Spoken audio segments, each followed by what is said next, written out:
দেশের মানুষ ভোট দিয়ে প্রতিশ্রুতিশীল গণতান্ত্রিক সরকার গঠন করতে প্রস্তুত, কিন্তু সরকার তা অনুধাবন করতে ব্যর্থ হচ্ছে বলে মন্তব্য করেছেন বিএনপি ভারপ্রাপ্ত চেয়ারম্যান তারেক রহমান।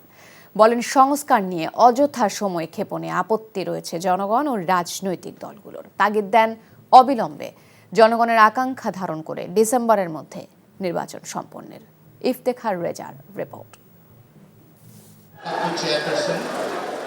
বিএনপির প্রতিষ্ঠাতা শহীদ রাষ্ট্রপতি জিয়াউর রহমানের ৪৪তম মৃত্যুবার্ষিকী উপলক্ষে রাজধানীর ইঞ্জিনিয়ার্স ইনস্টিটিউশনে আলোচনা সভার আয়োজন করে বিএনপি।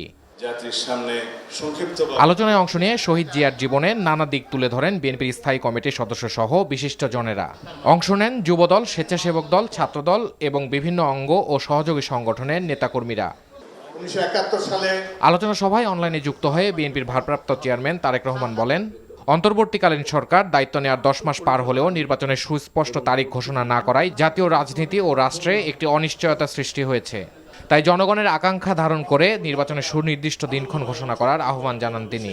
দেশের জনগণ সরাসরি নিজেদের পছন্দের প্রার্থীকে ভোট দিয়ে একটি জবাবদিহিমূলক সরকার প্রতিষ্ঠিত করতে প্রস্তুত, কিন্তু অন্তর্বর্তীকালীন সরকার মনে হয় জনগণের আকাঙ্ক্ষা উপলব্ধি করতে ব্যর্থ হচ্ছে। প্রস্তাবিত সংস্কার শেষ করে যদি তাদের ইন্টেনশন সঠিক থাকে, গণতন্ত্রের পক্ষে থাকে, আমরা দাবি করেছি ডিসেম্বরের ভিতরে নির্বাচন দিতে, তবে আমি এটাও মনে করি বিভিন্ন বিষয় বিবেচনা করে সংস্কার প্রস্তাব শেষ করে, যেহেতু কম বেশি সকল বিষয় অধিকাংশ দলগুলোর মধ্যে একমত রয়েছে, ডিসেম্বরের আগেও নির্বাচন করা সম্ভব।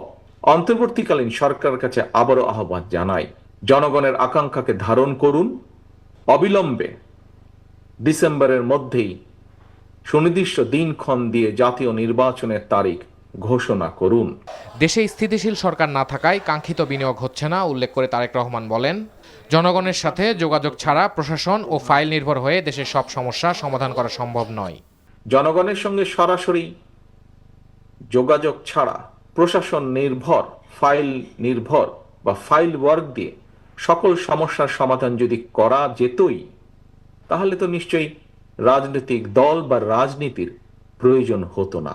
সংস্কার নিয়ে সরকারের অযথা সময় ক্ষেপণে আপত্তি অবশ্যই রয়েছে, শুধু রাজনৈতিক দলের নয়, রাজনৈতিক দলগুলোর বাইরেও পত্র পত্রিকার মাধ্যমে আমরা দেখেছি বিভিন্ন সংগঠনও এ ব্যাপারে তাদের আপত্তির কথা জানিয়েছে।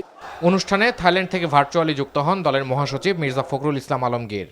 সকলকে ঐক্যবদ্ধ হয়ে আমাদেরকে গণতন্ত্রে পৌঁছানোর সংগ্রামকে আরো তীব্র থেকে তীব্র করতে হবে। Iftekhar Reza, NTV news, Dhaka.